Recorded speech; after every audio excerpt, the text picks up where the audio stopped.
అదే ఇప్పుడు స్కూల్లో కానీ లేక మీకు ఏదన్నా కావాల్సి వచ్చినా కానీ ఏదన్నా ఇబ్బంది వచ్చినా కానీ అంటే అన్నీ మనము తల్లిదండ్రులకి చెప్పుకోలేం. ఎలాంటి విషయాలు మీరు ఎలాంటి విషయాల్లోనైనా హరికృష్ణ గారిని అడిగా అన్న నాకు ఇది హెల్ప్ చేయండి అని అడిగారా మీరు ఎప్పుడైనా?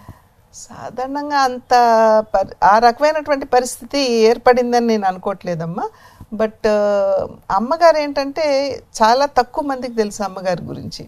తను నాన్నగారు మేము చాలా రోజులు కూడా చూడని రోజులు ఉండేవి వారిని. అంటే 3 షిఫ్ట్లో పనిచేసేవారు. పొద్దున్నే 2 గంటలకి ఎప్పుడో ఇంటికి వచ్చేవారు 3 షిఫ్ట్లు చేసినప్పుడు. అప్పటికి మేము నిద్రపోతూ ఉండేవాళ్ళు. మళ్ళీ 5 గంటలకే వారు మళ్ళీ సెట్స్కి వెళ్ళిపోయేవారు.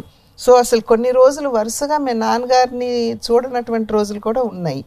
కానీ మా అమ్మగారు అసలు నాన్నగారు మాకు దగ్గరలో లేరు అనేటువంటి భావన కూడా ఎప్పుడు అమ్మగారు కల్పించలేదు. ఐ మీన్ లైక్ వెన్నెముక అనాలా లేకపోతే binding factor for the family అనాలా అనేది ఆలోచించవచ్చు.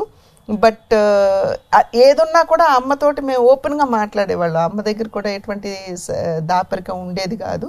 So we had that freedom. అమ్మతోటి వెళ్ళి డిస్కస్ చేసేటువంటి చనువు మాకు ఖచ్చితంగా ఆవిడ ఇచ్చారనమాట. సో ఏమన్నా నిజంగా అంత డిస్కషన్ చేసుకోవాల్సినటువంటి అవసరం ఉన్నది అనుకుంటే మోహన్ కృష్ణ గారితో నేను కొంచెం మాట్లాడేటువంటి ఆ చొరవ ఉండేదన్నమాట ఆయనతోటి. అఫ్కోర్స్ హరన్న ఎక్కువ చాలా కాలం ఆయన నిమ్మకూరులోనే పెరిగారు కాబట్టి నేను యువతలకు వచ్చేయటం జరిగింది చెన్నైకి. కానీ మా తాతగారు హరన్నయ్యని అక్కడే ఉంచుకున్నారు. సో ఆయన పియూసీ అయిన తర్వాత అనుకుంటాను తిరిగి చెన్నై రావటం జరిగింది. కనుక ఎక్కువ మోహన్ తోటి నేను కొంచెం ఓపెన్గా మాట్లాడేటువంటి చొరవ ఉండేది నాకు.